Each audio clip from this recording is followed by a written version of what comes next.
Olá, o Personalidades de hoje está visitando uma empresa, uma vida, uma história. Uma pessoa maravilhosa que faz um trabalho excepcional na nossa região e eu acho uma região bem grande aqui. Eu estou falando do Dr. Célio Silva e eu estou aqui na Prodaps. Tudo bem, Dr. Célio? Tudo bem, Karen? Sabe que a primeira coisa que eu percebi que eu entrei aqui na empresa que tem cheiro de mel. Sem dúvida. A essência daqui, o principal foco é o mel. Mas vocês fazem isso de propósito ou ela tem esse cheirinho mesmo pela produção? Não, pela produção, porque a gente manipula uma quantidade muito grande de mel e todo esse processo de filtrar, tudo isso fica toda a empresa impregnada dos odores, dos méis diferentes, porque a gente trabalha com uma gama de méis de diversas partes do país e cada local tem mel com sabor, com odor característico. O senhor gostava de mel quando era pequeno? Gostava porque eu tinha um tio que, isso lá muitos anos atrás, que ele criava abelha de uma maneira bem rudimentar e ele, sempre que eu ia na casa dele, que era o meu tio preferido, ele sempre dava um jeito de tirar um pedaço de favo de mel e dava para mim, que eu era uma menina assim, de 7, 8 anos, né? Será que isso influenciou de alguma maneira essa paixão, assim?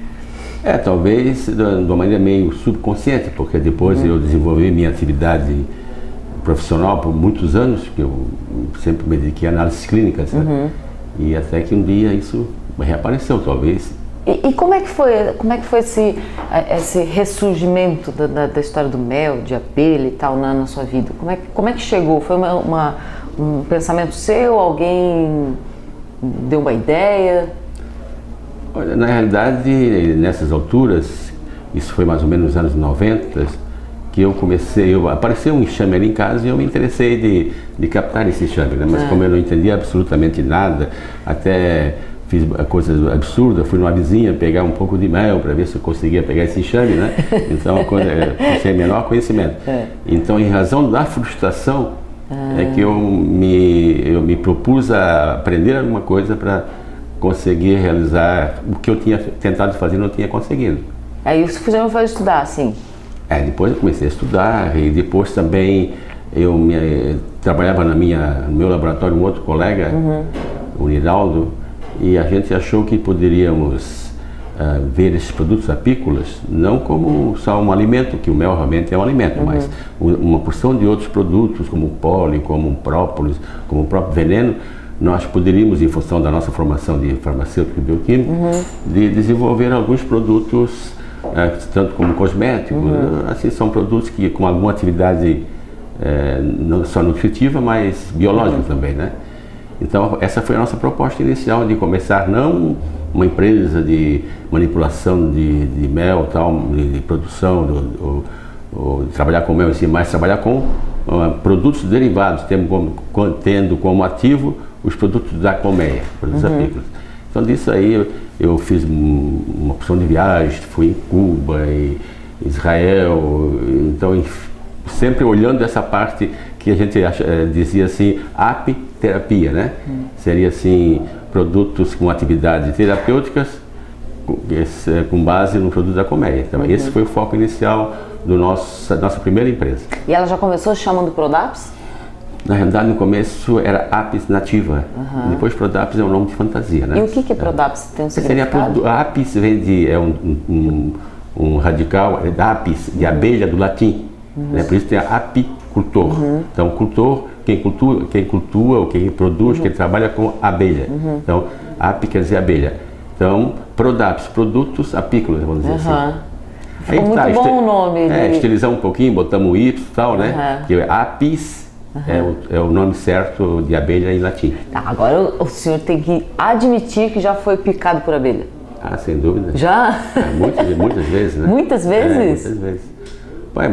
No começo, por falta de conhecimento, tudo uma questão assim de você ter conhecimento para trabalhar com inseto ou com animal. No momento que você se aperfeiçoa e sabe a biologia do inseto, você consegue interagir sem ser agredido ou sem agredir.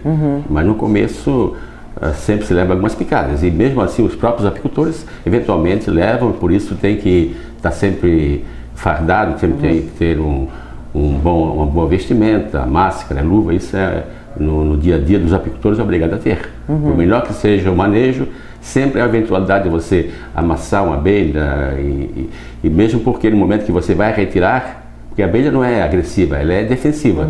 Então, mas no momento que você vai na sua colmeia, tem a família dela e todo e qualquer animal vai defender a família. Tem o mel dela, então o apicultor vai interagir.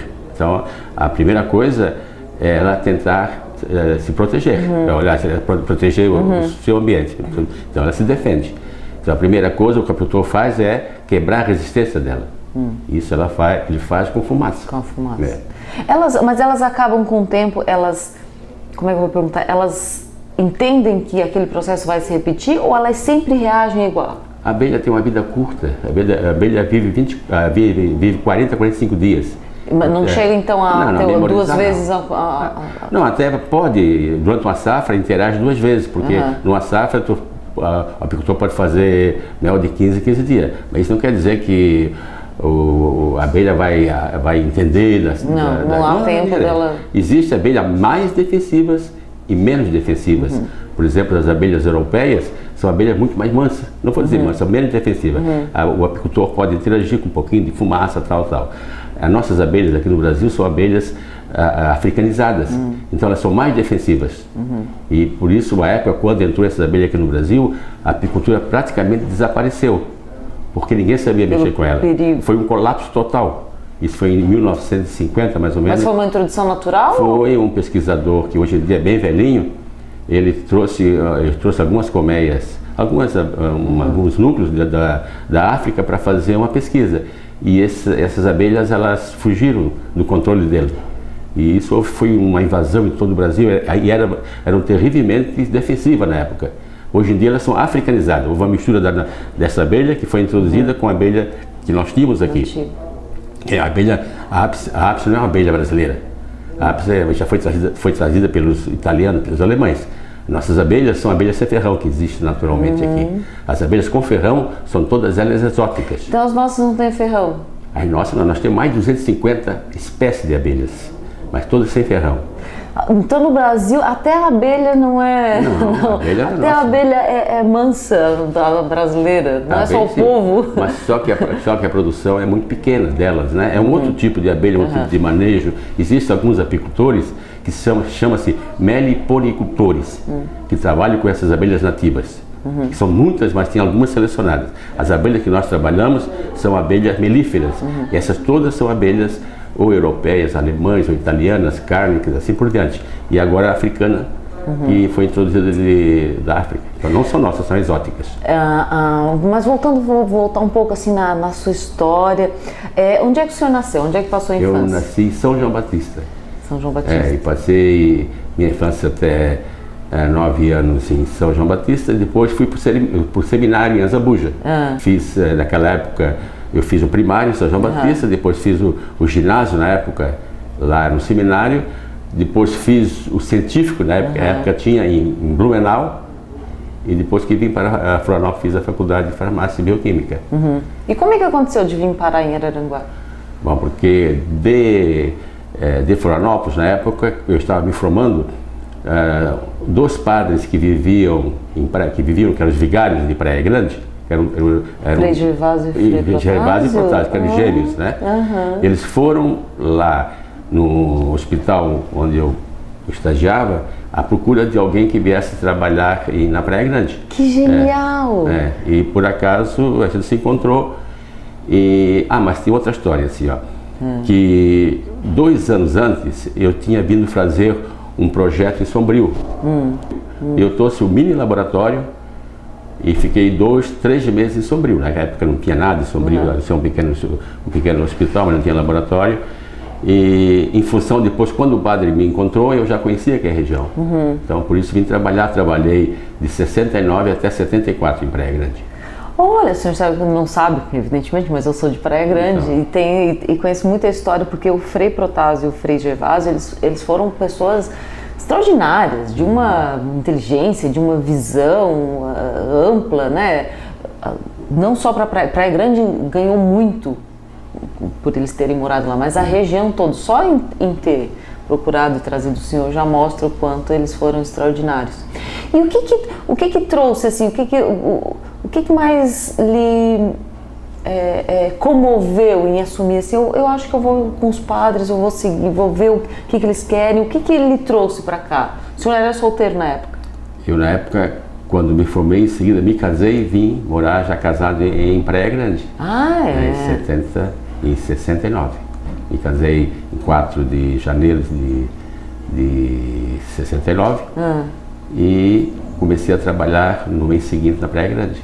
Montei um laboratório lá, na época era tudo muito difícil.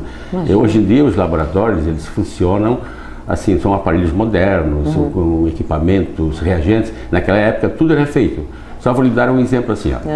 Quando a gente ia fazer um teste de gravidez, hoje em dia é a coisa mais tranquila, você vai até na farmácia. Naquele dia nós tínhamos que ter um sapário. Como assim? Porque nós fazíamos o teste no sapo. Não. Você está falando? Como é que era então, isso? Mas a gente tinha a criação de sapo, e isso era normal, todo mundo fazia isso. Injetava a urina da possível grávida no sapo. Eu não acredito. E no outro dia a gente tinha que colher a urina do sapo para examinar. Não pode. Estou falando que era isso. Então, para ver só como era a dificuldade, como as coisas muito diferentes. Do sapo. Então tinha que colher a urina, porque o hormônio da possível mulher grávida, ele estimulava a produção do esperma no sapo. Então a gente fazia uma colheita de urina e tinha que examinar. Se aparecia o espermatozoide do sapo na urina, era porque a mulher estava... Gente, que loucura! Chamava-se o teste de Galimanini. Ver como as coisas eram muito diferentes. Nossa! Não sabia disso? Uma coisa pré-histórica usar o coitado do sapo. Foi quando eu estagiei no hospital de referência em Florianópolis, que era o Hospital Celso Ramos, nós tínhamos um sapário, um criador de sapo. E todo sapo, a gente fazia a injeção da urina, e ele ficava com um esparadrapo por cima com o nome da Maria de Souza. No outro dia tinha que colher a urina do sapo com o nome da Maria de Souza para ver se ela estava grávida ou não. Quando saiu depois o teste, depois de alguns anos saiu o teste, que no começo era lápis e tal, foi uma evolução muito grande. Imagina, o sapo foge tudo, tá? A Maria, a Simone. Era uma complicação muito grande. Mas algum filho do senhor chegou a nascer lá? Sim, eu tenho 2 filhos que nasceram lá. Em Praia Grande? Eu não acredito! E depois tem filho que nasceu em Florianópolis e outro aqui também. Quais são os seus filhos? O meu mais velho é o Jamilton. Depois tem a minha filha Cíntia.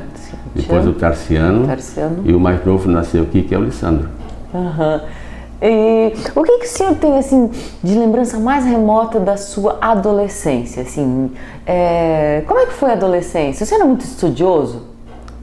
Porque a gente teve aquela cultura e ensinamento no seminário, né? Uma coisa fechada. Na época, porque eu nasci no interior.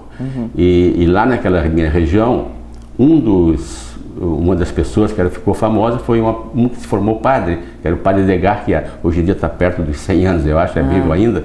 E esse, então, vamos dizer assim, vamos usar o termo, arrebanhou as crianças daquela região, que era uma região assim bem de interior, e levou para o seminário. E eu fui um dos arrebanhados, vamos dizer assim. Então, da minha turma de 100 e pouco que entrou no seminário, só um ficou padre. Porque na realidade o melhor conhecimento da época, a melhor escola onde se tinha um conhecimento, né, era o seminário, né? Era um lugar... Mas no seminário não deixava de ter umas coisinhas lá que vocês faziam escondidos. Você era meio assim de fazer umas brincadeiras ou era mais quietinho? Não, naquele tempo o seminário era muito rigoroso, sabe? Eles eram muito rigorosos. Assim, por exemplo, nós tínhamos 2 turmas, uma turma de jovens, de criança, e uma turma de adulto. A gente não conversava com os adultos. A gente vivia junto e não podia conversar. Era, vamos dizer, falta grave se eu falasse com um adulto. E nós tínhamos 2 vezes por ano, que chamava assim, o dia da fusão, em que o pequeno podia falar com o adulto. Você deve mais ou menos imaginar por que ia acontecer isso. Mas era isso que acontecia. Então existia uma separação radical, vivíamos juntos, só poderíamos também falar quando íamos cortar o cabelo, vamos dizer assim. Aí os adultos sempre cortavam dos menores, então para nós quem ia cortar o cabelo sempre é uma satisfação, porque a gente podia interagir com o adulto. Gente, a diferença de hoje é uma em coisa dia, né? muito... Aliás, a gente foi da água pro vinho, né? Do não pode nada, do pode tudo. Exatamente. Né? Por exemplo, brincadeira.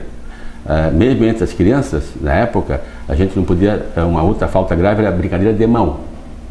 Brincadeira de mão é encostar no outro. Então nós tínhamos que brincar, mas sem se tocar. Totalmente restrito o contato. Isso é uma coisa meio complicada, né? Idade média, mas era. Então isso criou uma certa formação na gente, né? Depois, quando eu fui para Blumenau, que eu tive 4 anos em Blumenau, a minha adolescência eu fui escoteiro muitos anos, né? E na época o escotismo era muito em voga, principalmente em Blumenau, e tinha um grupo muito forte, muito fantástico. Tinha um japonês que era o nosso chefe, e tinha um empresário que dava apoio logístico ao escotismo. Então eu participei 4 anos do escotismo aí. O que é genial também, é maravilhoso, sem dúvida, né? Sem dúvida. Fazia acampamentos, era muito legal. Então, na realidade, o senhor sempre teve uma ligação muito próxima assim, com a natureza, desde a infância, escotismo, uma ligação forte. O que o senhor acha que os seres humanos deveriam aprender com as abelhas? Ou algum determinado tipo de abelha? A organização. As abelhas, elas têm uma organização muito espetacular e cada uma tem uma função pré-determinada. Durante o período de vida dela, que é um período curto, com exceção da rainha, que tem um período de vida longo, a rainha pode viver até 4 anos, né? Em comparação com a operária que vive 40 e 42 dias, 45. Então, à medida que eles vão evoluindo, elas têm funções pré-determinadas e elas cumprem aquilo a rigor. Primeiro, quando nasce, ela já tem função de faxineira. Depois de 4, 5 dias já começa a produzir cera, e só por um período muito restrito, né? Depois vão trabalhar na concentração de mel, depois vão trabalhar na guarda da colmeia, e só no 22º dia, mais ou menos, que elas voam pela primeira vez e vão trabalhar no exterior. Então eles têm mais 20 dias de vida trabalhando, buscando néctar, buscando água, buscando pólen. Então essa organização, e todas elas trabalham em função de uma organização total. Existe um controle, digamos, de natalidade na colmeia para que não se avance demais ou se perca de menos? Existe um controle natural ou a própria natureza para que não haja muito, sei lá... A rainha é a grande fábrica na colmeia. Então uma rainha, ela pressente quando começa a época de florada. Então ela começa a pôr loucamente. Ela consegue pôr 3.000 ovos por dia. Entende? Se for pesar esses ovos, daria o peso, vamos por do peso de pelo menos 4 vezes o tamanho dela. Vamos por uma galinha de 2 quilos, pôr durante o dia ovos num volume de 10 quilos. Então ela pressente isso. No momento que cai a floração, automaticamente ela deixa de pôr. Então é um controle biológico espetacular. Que nós não temos os seres humanos, né? Então, quando tem entrada farta de alimentação, a postura estoura e aumenta assim assustadoramente de uma hora para outra. Você imagina o que é produzir 3.000 ovos por dia durante uma safra toda. Um volume imenso de trabalhadores, vamos dizer assim, que nasce, né? Acabou a floração, não entra mais pólen, ou entra muito pouco, ela reduz drasticamente de uma hora para outra, deixa de pôr. E só recomeça se a gente estimular ela. Se por acaso não tiver flor, mas se a gente der uma alimentação proteica, uma alimentação com proteínas e açúcar, ela volta a pôr. A gente pode enganá-la, né, se for o caso. Mas naturalmente ela só vai retornar à postura quando ela pressentir que está entrando na colmeia alimento para as crias. Que genial. Se não houver alimento, não há produção de ovos, não há postura, não há novas abelhas. E no inverno elas vão se reduzindo, chegam ao mínimo, né, por manter, por falta de alimento e tal. Claro que o apicultor bom, ele alimenta as abelhas para não morrer de fome. Né? O senhor está falando e eu estou pensando aqui comigo que parece meio a organização da Prodapes, assim, né? Embora seja um rei, não seja uma rainha. Porque os seus filhos trabalham aqui com o senhor, né? A família... Todos eles trabalham. Embora seja uma empresa grande, uma empresa exportadora, mas não deixa de ser uma empresa familiar, né? Em que todos estão aqui dentro, produzindo aqui dentro. Na realidade, todos trabalham, mas não é muito parecido com uma rainha, com a colmeia, porque na colmeia a rainha é fundamental. E aqui eu não sou fundamental. Não é? É verdade, então a gente se estruturou de tal forma que todos eles já têm funções pré-determinadas e eu não necessariamente não preciso estar aqui para funcionar. Mas o senhor não chegou a dizer assim, ó, tu vai fazer isso, tu vai fazer isso. Como é que foi assim? Porque é muita coincidência, a família, os 4 filhos querer se dedicar a um negócio, né? Os 4, isso é muito na realidade, interessante. não aconteceu de uma hora para outra. Eu nunca convidei eles para trabalhar aqui. Eu nunca convidei. Todos eles que queriam trabalhar, eu dizia, você pode vir, se você não quer, porque todos eles se formaram, todos eles têm uma formação acadêmica e sempre eu disse, se vocês quiserem trabalhar, são bem-vindos, não faço a menor pressão para vocês virem trabalhar. Então, mas no momento que eles estão trabalhando e ficou de tal forma organizado que cada um tem uma função pré-determinada que eles entendem e fazem, então praticamente não precisa de muito comando. Não precisa, o que precisa é eventualmente aparar algumas arestas, né? Sim, porque não deve ser fácil também, né? Essa mistura de família com trabalho. Certo, então, mas todo mundo tem autonomia, não tem assim, um poder central que determina faça isso, não faça aquilo. Eles têm autonomia de resolver as coisas dentro do seu setor. Eventualmente vem perguntar vem pedir alguma sugestão para mim, né? Mas não necessariamente eu preciso estar influenciando para que faça isso ou deixe de fazer isso, não há necessidade. E qual é a sua função hoje dentro da Prodapos? Então eu sou um rei que preciso provar que ele não tem trono, né? Então essa é a grande verdade. Não vou desmerecer a minha importância assim, não é? Claro, imagina. Mas evidentemente à medida que a gente vai envelhecendo tem que ter sucessão, né? Mas é um supervisor geral, assim, de tudo? Ou o senhor chega uma hora e não precisa saber de tudo e delega para Não, eu quase não sei de nada assim, né? Eu, por exemplo, com dinheiro não mexo, não gosto de mexer com dinheiro, então isso eu não faço, tem aí alguém que faça. Então eu tenho uma visão geral sobre tudo, mas não quero interferir em coisas assim muito detalhadas, né? Claro, eventualmente quando tem uma coisa maior para fazer, a gente se reúne aqui dentro e até conversa e tenta resolver. Mas o fato é que não tem necessidade de uma interferência muito grande. Tem coisas para se estudar sobre a apicultura, ou sobre abelhas, sobre mel? Tem coisas para estudar assim, ainda tem o que aprender? Ainda nem sabemos.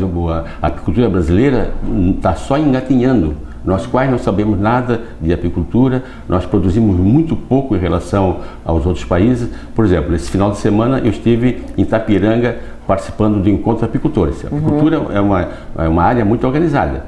Nós temos associações, temos encontro de apicultor do estado de todos os anos. De 2 em 2 anos nós temos encontro nacional e de 2 em 2 anos nós temos encontro internacional. Então, nesse encontro em Itapiranga, por exemplo, vieram uma pesquisadora cubana e uma pesquisadora argentina para conversar com a gente.